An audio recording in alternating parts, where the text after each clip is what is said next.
그리고는 관을 들어 그대로 바다에 던져버립니다. 깊이를 알 수 없는 바닷속으로. Waktu kerjanya Bu, jadi kayak berdiri itu sekitar 30 jam dan setiap 6 jam kan makan ya. Nah, jam makan inilah yang dimanfaatkan kami hanya untuk duduk. Minta maaf nggak?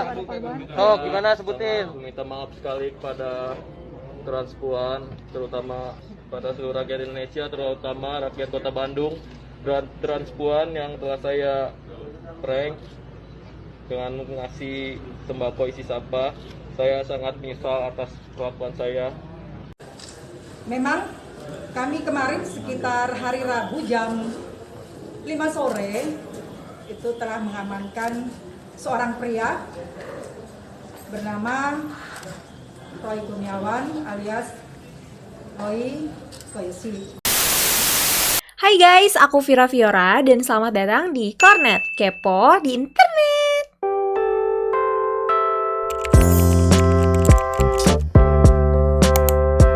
So, kita ketemu lagi di Kornet, padahal seharusnya kita ketemunya minggu depan ya guys ya. Tapi ternyata berita yang lagi update ini banyak banget dan kayaknya aku perlu kasih tahu nih ke kalian. Makanya Kornet sekarang update.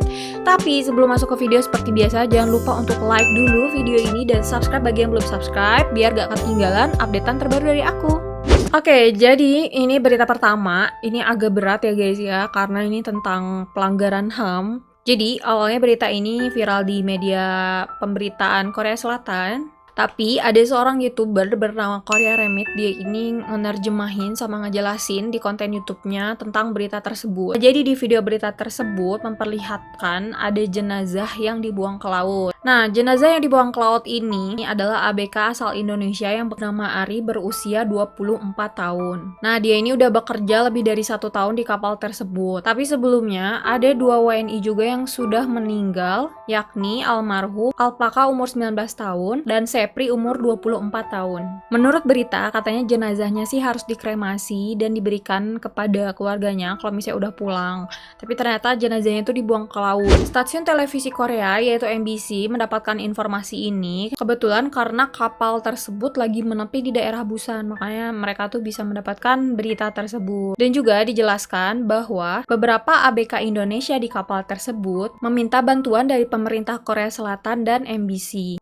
Selanjutnya, di video tersebut juga dijelaskan kontrak kerja antara kapal Cina dan WNI. Kontrak kerja tersebut kurang lebih kayak gini. Dengan ini, saya menyatakan setelah berangkat kerja ke luar negeri sebagai ABK, dalam kurung nelayan, semua resiko saya tanggung sendiri bila terjadi musibah sampai meninggal.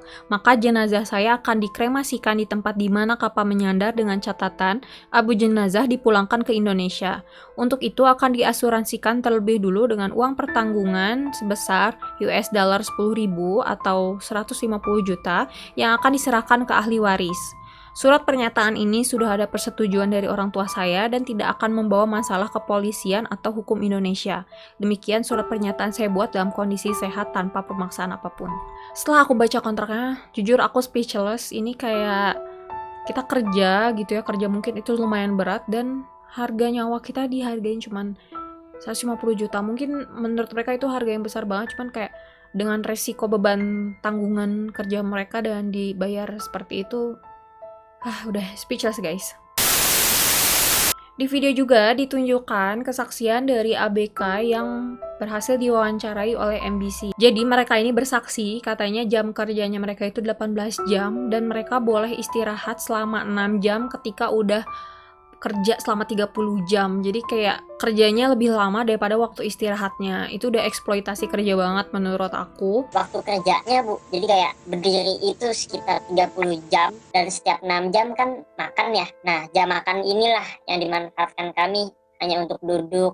Dan paling mirisnya lagi di sini terjadi diskriminasi juga di kapal Cina tersebut. Jadi awak kapal yang asalnya Cina itu boleh minum air mineral. Sedangkan awak kapal yang asal Indonesia itu bolehnya minum air laut yang difiltrasi. Setauku ya, air laut difiltrasi itu kan kayak mungkin harus butuh banyak proses biar dia itu layak untuk diminum. Sedangkan kalau misalnya untuk kapal yang ya paling cuma nangkap ikan gitu-gitu doang, mungkin proses filtrasinya seadanya kali ya, sehingga zat-zat yang mungkin berbahaya yang ada di air laut itu keminum gitu sama awak-awak kapal yang kerja di sana. Nah, dari kesaksian rekan kerja Ari yang sudah meninggal ini, katanya sebelum meninggalnya Ari ini sempat sakit. Dia ini kakinya sempat kram, udah gitu bengkak-bengkak katanya. Terus tiba-tiba semua tubuhnya tuh menjadi bengkak hingga akhirnya dia meninggal. Awalnya kram, terus dia tahu-tahu kakinya bengkak, dan dari kaki itu langsung nyerang ke badan. Dia nyerang ke badan langsung sesak dia, Bu. Yang paling mengejutkan lagi, seluruh WNI yang kerja di kapal tersebut itu cuma dibayar sekitar $130 atau 2 juta kalau dirupiahin, itu selama 13 bulan bekerja. Selama setahun lebih bekerja, mereka itu cuma dibayar 2 juta guys. Bayangin. Beberapa ABK dari Indonesia yang berhasil melarikan diri akan melaporkan pelanggaran HAM yang terjadi kepada mereka dan meminta bantuan kepada pemerintah Korea untuk memberitahu ke media Indonesia agar membantu ABK-ABK yang ada di sana. Setelah berita ini viral, Kementerian Luar Negeri Indonesia mengatakan pihaknya telah mendalami kasus tersebut agar bisa diproses untuk ditindaklanjuti. So, semoga kasus ini segera bisa diselesaikan dan semoga TKI dan WNI kita yang di sana itu bisa aman dan nggak kenapa-napa. So, berita kedua ini lanjut dari kasus kemarin yang lagi viral, yaitu Ferdian Paleka, YouTuber yang prank sampah ke waria tersebut akhirnya ditangkap polisi guys. Jadi setelah si Ferdian ini kabur selama beberapa hari, akhirnya dia ditangkap polisi bersama temannya yang ikutan di video tersebut pada hari Jumat kemarin tanggal 8. Menurut berita, ditangkapnya si Ferdian ini pas lagi OTW ke Bandung guys. Jadi katanya dia ini dari Palembang terus baru mau pulang ke Bandung, jadi lewat jalan tol gitu, dan dia ditangkap di jalan tol tersebut sama polisi. Dan tidak ada perlawanan dari Ferdian ini ketika dia ditangkap. Berikut videonya. Keluar. Aman. Turun. Identifikasi turun. Ya. Mana turun. Lepas kameramu. Hah? Itu. Diam dulu. Hah? Apa kamu? Diam dulu. Diam kemana sih? Nah, setelah ditangkap ini, Ferdian dan temannya langsung diproses di polisi. Tapi kemudian beredar video polisi yang kayak mungkin ngebercandain atau apa sih Ferdian ini pas lagi ditangkap guys. Ini videonya.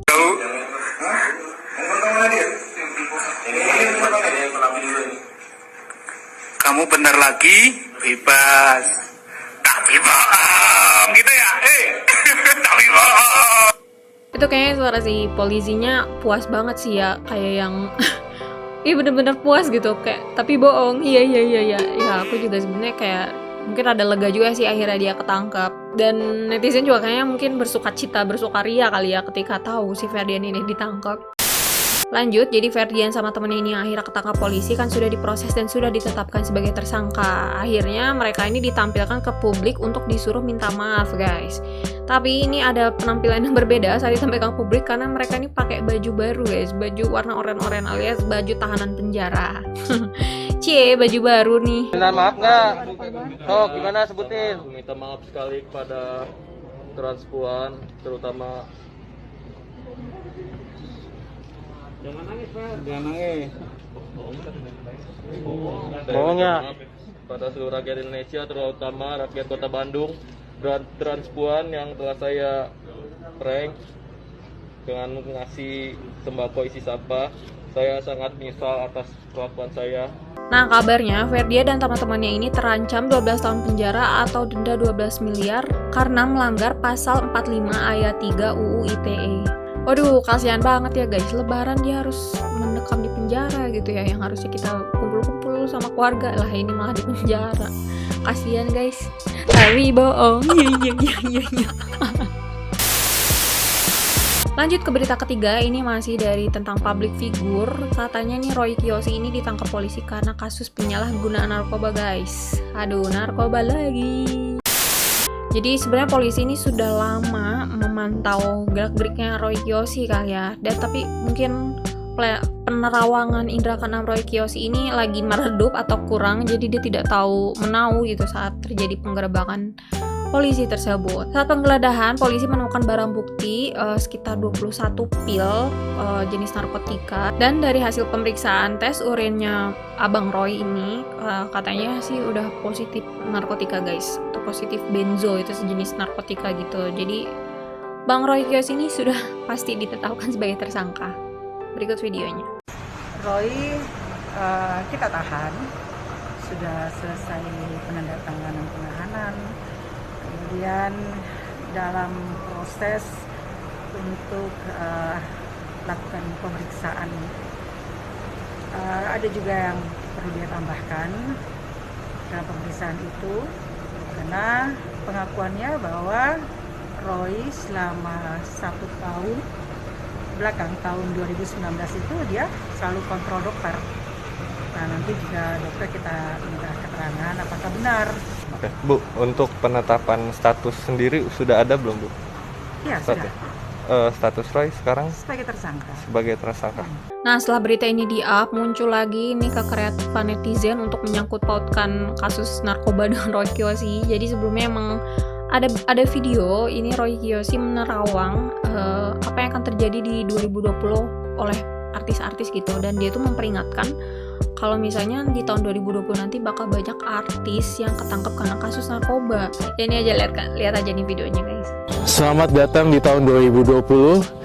Ini prediksi dan ramalan by Roy Kiyoshi.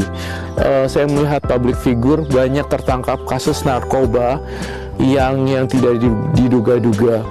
Dan saya merasakan di tahun 2020 artis-artis harus berhati-hati terhadap bahaya drugs dan narkoba karena merajai dunia public figure.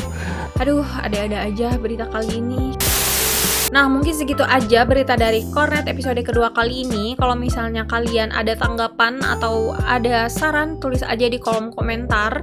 Atau ada requestan hal-hal yang ingin kalian bahas di Kornet selanjutnya, tulis aja ya guys, jangan sungkan. Aku Vira sign out. Terima kasih. Bye-bye.